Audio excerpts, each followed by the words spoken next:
Alright, welcome back everybody. Let's take a look at a whole new type of drow. Now, everybody knows about the drow elves. They're probably some of the most famous and favored evil characters in all of D&D.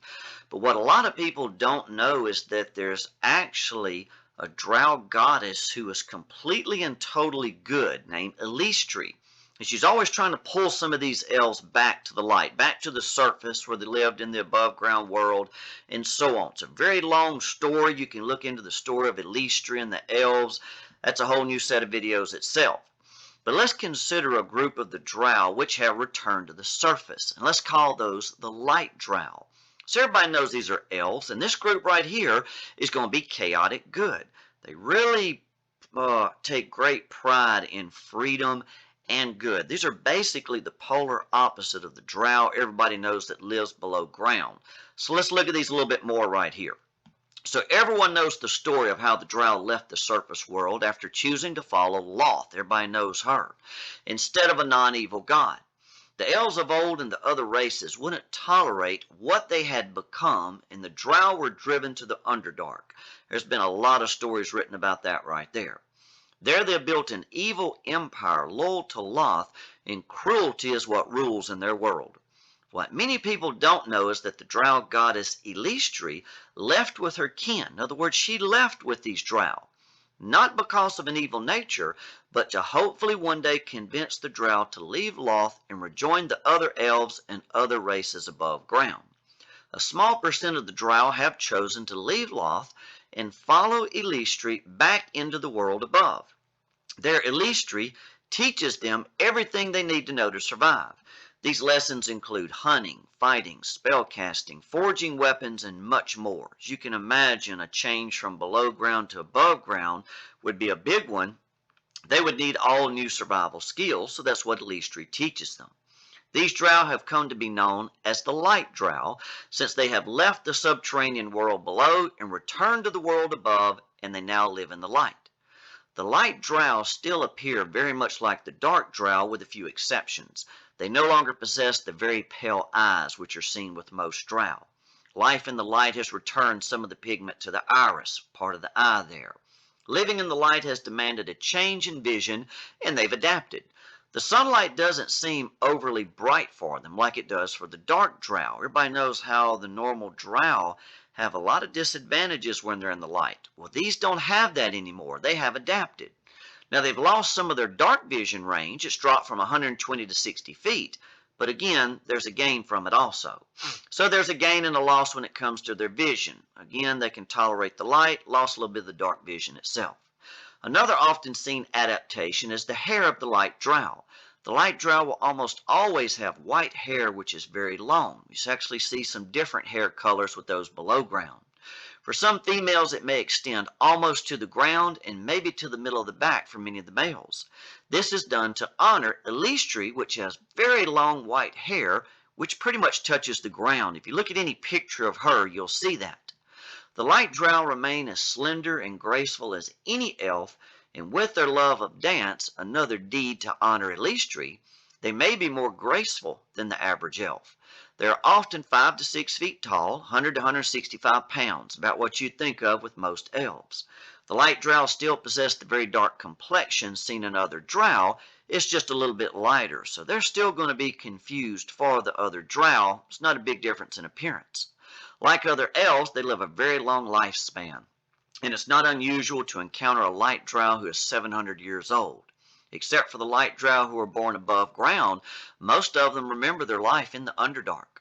When it comes to good manners and pleasant encounters with strangers, the Light Drow are some of the friendliest people anyone will ever meet. Again, they are just the opposite of what you usually think with most drow. Eilistraee encourages all of the Light Drow to be as giving as they can in an effort to repair the bad reputation the drow have gained over the centuries. Most people don't know of the Light Drow, so they're often met with screams and violence. It's reasonable when you consider what most people know about the drow. The Light Drow would like to change this, and their efforts reflect it. Since most people are distrusting of drow in general, the Light Drow live in secluded forest areas. It's just a safe place for them. So look at their ability score increases and other changes and similarities with other elves. So these Light Drow get a +1 to Dex and Charisma. Age, just like other elves, no different. Alignment, always good. Most are chaotic good, but other good is fine too. Lawful or neutral is just fine, but followers of Eilistraee must be good. Size 5 to 6 feet and slender. Of course, size is going to be medium. Base walking speed still 30. Now don't forget their dark vision has dropped from 120 to 60 because they no longer live underground. They have no sunlight sensitivity. Very important right here. The Light Drow don't have this like their dark cousins. The Light Drow have adapted to life above ground and no longer have that problem. Keen senses. They have proficiency in the perception skill. Not surprising. They still have the Fey ancestry, so that gives them the advantage on being charmed and they can't put to sleep, just like other elves. And when it comes to sleep, like other elves, they enter a trance. Again, all this is found on other elves in the D&D books. Languages, they know Common and Elvish, and they still know the Undercommon language, since that's where most all of them have come from. Remember, they're very long-lived right here, so a lot of them have escaped down below where Loth is at and such. But they don't like to speak the Undercommon. They know it, they'll use it if they need to, but that's all. Weapon training, they're very proficient with swords. These are their favorite weapons. Now, they like all edged weapons, but swords are their favorite, and that's because of their goddess Eilistraee. So long swords and short swords are preferred. All edged weapons are found among them, but they prefer swords in honor of Eilistraee because that's what she uses. Light Drow don't like to use ranged weapons unless they have no other choice. There's no dishonor in it, but, if that's all that's available, that's fine. And that's because of Eilistraee's past, too. She actually accidentally shot her father in battle once and regrets doing it so much she swore she'd never use ranged weapons anymore. So her followers like to do the same when they can. But again, if that's all that's available, not a problem. So let's talk about this division of the Drow. There are no longer just dark elves, right? The Drow you usually think of. The Dark Drow are the followers of Loth and are almost always evil. These are the Drow that the world has come to know and despise. Loth makes sure that the Drow of the Underdark only know her teachings, and they have been enslaved by her for a very long time. Hate of the other races above ground is all that they know, and that's all they've ever been taught. Most all Drow have never even heard the name Eilistraee before. She's been basically written out of the history as far as Loth is concerned, and to even mention her name is punishable below ground. Living above ground are the light elves. So we got the dark below, the light above. So again, that's what we're going to call the Light Drow. Their name comes from their decision to return to the world above where light exists naturally. A small percentage of the Dark Drow have left Loth and now follow Eilistraee. Eilistraee commonly visits the Dark Drow in dreams and works to show them that there is another way besides that of Loth. You can imagine how angry that must make Loth. These Light Drow are in most ways the opposite of the Dark Drow. The Light Drow live above ground and reject everything that Loth is. So let's look at some Light Drow magic. They've got some special spell abilities that the Dark ones don't. All Light Drow know the light cantrip and are capable of using it by the time they're adults. This is an important skill for the Light Drow because it's a symbol of leaving the lightless world below ground and never being in the dark again. So at third level, they can cast Magic Missile, right? So at first, they're going to get the light spell. At third, Magic Missile. The followers of Eilistraee don't like using ranged weapons, as we said before, because of her accidentally shooting her father in a battle earlier in her life. You can look to her background for all the details about that. Her followers like to use Magic Missile as a ranged weapon, since that never misses. Makes sense. This way, they don't repeat the mistake that Eilistraee made. This is another way for them to honor her. Now at 5th level, they're all going to pick up Flame Blade. The followers of Eilistraee always prefer, again, to use swords if available, so the Flame Blade spell is preferred by them over many others, and again, it's to honor Eilistraee. And also, since it has the flames, it lights the way in the darkness whenever they need it. So Magic Missile and Flame Blade are regained after a long rest, but remember the light up here is just a cantrip. They've got that anytime they want. So let's just mention a little on the children of Eilistraee.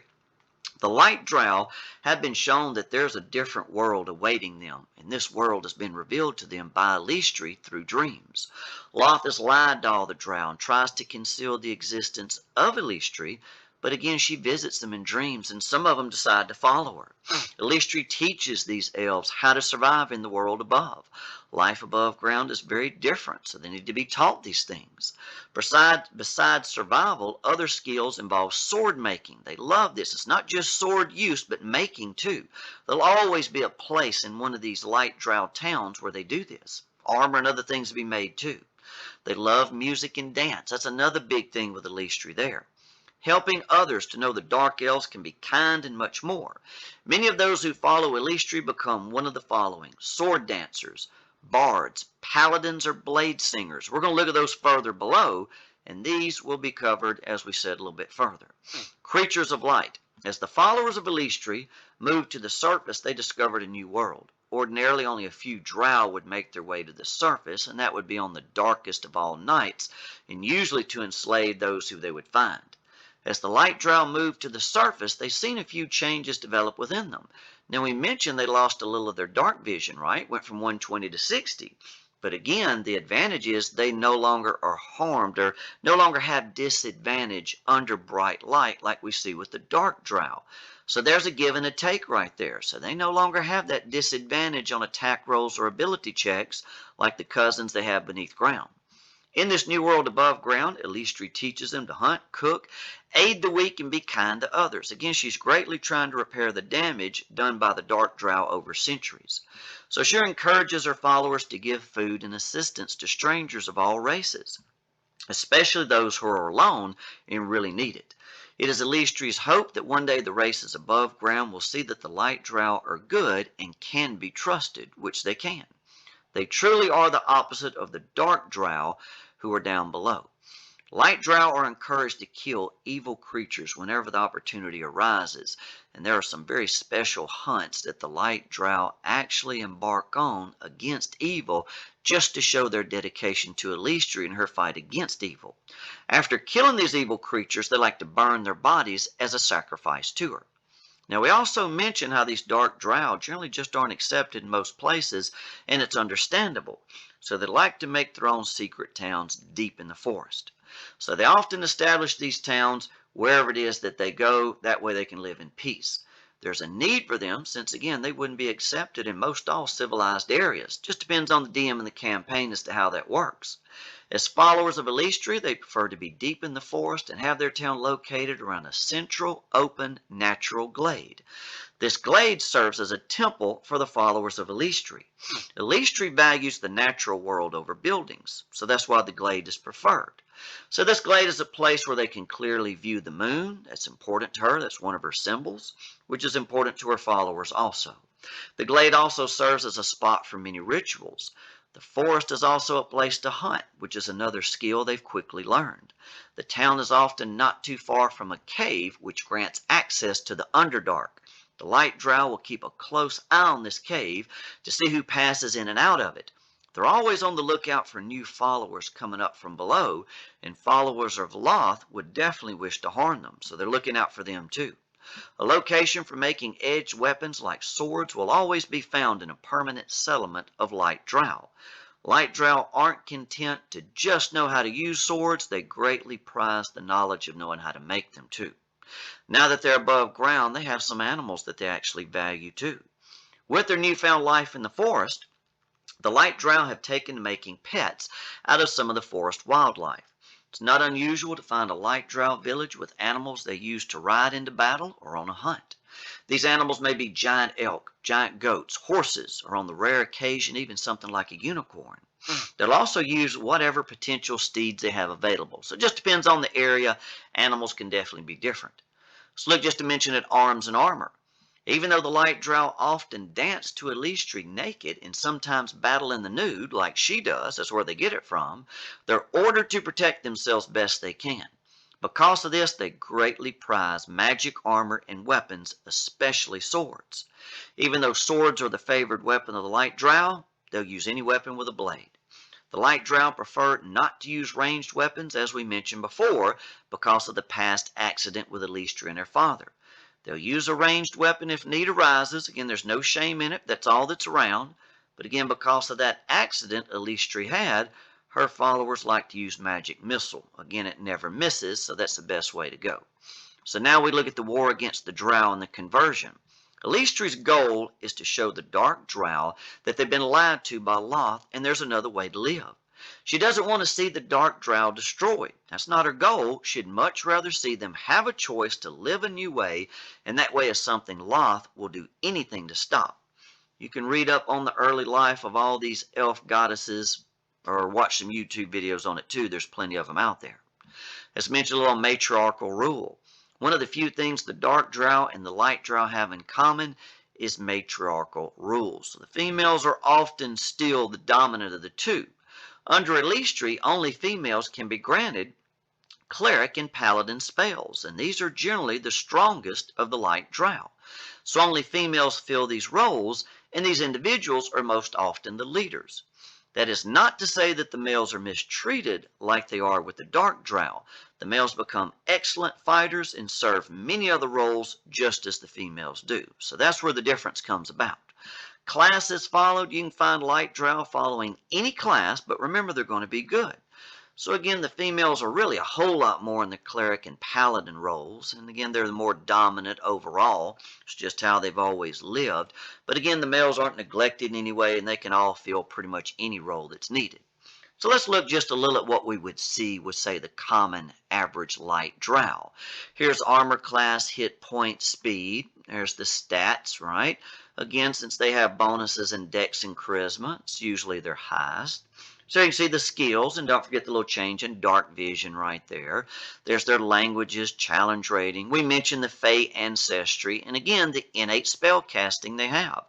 All adults can use that light cantrip. Then again, at 3rd and 5th level, they pick up Magic Missile and Flame Blade.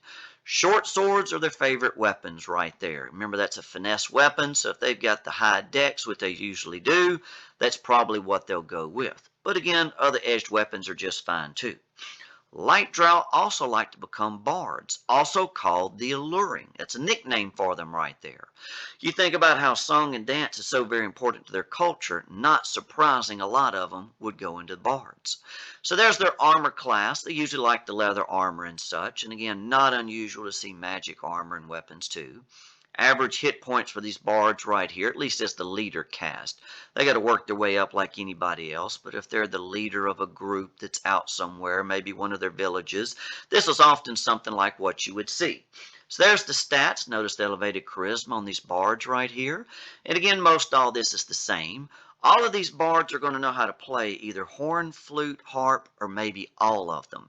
Those are the instruments favored by Eilistraee, so that's what they go with. So there's the usual Fey ancestry innate spell casting, and here's common spells you'd see them. Notice these bards, which tend to be the leaders of groups, are usually around 10th level. Of course, they can be all the way up to 20. All right, so no limitation right there. So there's the save DC, spell attacks, and common spells that you would see. And don't forget, they're not out there to harm like the Dark Drow. They're really out there to help, and they want to teach to other races. That's why they're there. So a lot of bards out there. Since song and dance are such a large part of the Light Drow life, bards are common among their people, as we said before. Again, one of their big goals is to become friends with the races above ground. The Light bards are often ambassadors, so with their high charisma, makes sense that they often would be. Now, the Light bards following Eilistraee follow the College of Eilistraee. So what's different about this college right here? At 3rd level, the Light Bard will gain a +2 proficiency bonus in performance and persuasion. So there's a bump right there. In addition, any spell from the School of Enchantment will have an additional +1 added to the spell save DC for every 5 levels of Bard. So these are really going to specialize in enchantment spells. That's going to be best for them. At 6th level, the Light Bard can add to his spell list any 3 spells from any other class as long as they're from the School of Enchantment. So for example, the Bard could pick up an enchantment spell from the Wizard class or whatever, just long as they have a maximum of 3 spells from other classes, right? They still got all their usual ones, no changes there. These are just bonuses in addition to the ones they've already got. At 13th level, the Light Bard is immune to being charmed. In addition, any enchantment spell the Bard casts will have double duration time and double the number of individuals that would ordinarily be affected. Again, enchantment is the specialty of these bards right here. So there's their short sword weapon as you would expect. Now let's look at what the Light Drow followers are really known for, being what's called Dark Ladies or Sword Dancers. These are the clerics of Eilistraee, and again they'll be female only, right there. So there's the normal things we saw above, light armor. You'll see while they're dancing, which means while they're fighting, they actually can often have a lighter armor class. Hit point speed, look at their stats right here, really high in wisdom and charisma and a good dex too. So there's the usual things as we saw before. These Dark Ladies are leading a group. They're often somewhere around 13th level. It's getting up pretty high right there. Here's the spells you'll often see them with, right? They like things like Guidance, Spare the Dying, Calm Emotions. Again, if they run into a bad situation with a group of people they're trying to be friendly with, right? They want to offer help wherever they can. So the sword dancers are skilled in battle with what's called a singing sword. The dancers are agile and acrobatic, which allows them to quickly move in battle. They're often looking like they're dancing when they're fighting. This is taught to them by Eilistraee. All Dark Ladies must be skilled at playing at least one of the following instruments, horn, flute, or harp, as we saw before. The priestess must be able to sing, be very fit, and be a graceful dancer. So let's look at this singing sword that they use. The Dark Ladies are bonded to their swords, which are infused with Eilistraee's magic. The sword will sing when used in battle, which gives increased precision, +1 to hit and damage for each 6 levels of cleric, and it fills their hearts with courage. They're going to get +4 to saves versus fear. This sword can be a short or long sword. The Dark Lady's dexterity or charisma modifier can be used to determine the hit bonus, or whatever works best. This is achieved through training they receive as a blessing from Eilistraee. The singing sword can also dance, meaning attack on its own when the priestess desires it to. At this time, the sword can fly up to 30 feet and attack one creature within 5 feet of it. The sword uses the attack roll and the ability score modifier to damage rolls that the female who possesses it also uses. It will attack for 3 rounds and then return to its owner. The attacks made by the singing sword don't count as one of the attacks of the owner, but it is under her command, but it kind of functions as a separate creature. After this function has been used, can't be used again for at least 3 more rounds. Now they also have something called Guided Strike. Starting at 2nd level, the Dark Ladies can make an attack roll to gain +10 bonus to hit. That's huge. You make this choice after you see the roll, but before the DM says whether you hit or miss. This ability can be used once for every 5 levels the Dark Lady has achieved, and they're regained after a short or long rest. They also have Divine Strike at level 8. The Dark Ladies can infuse their weapon with divine energy. Once per turn, the singing sword will deal an additional 1d8 damage of the same type dealt by the weapon, and an additional d8 is picked up at level 13. So at level 13, they get Moonlight Dancer. At 13th level, the Dark Ladies gain a special ability to add to their song while dancing. While singing, a soft moonlight surrounds the Dark Lady in a radius of 30 feet.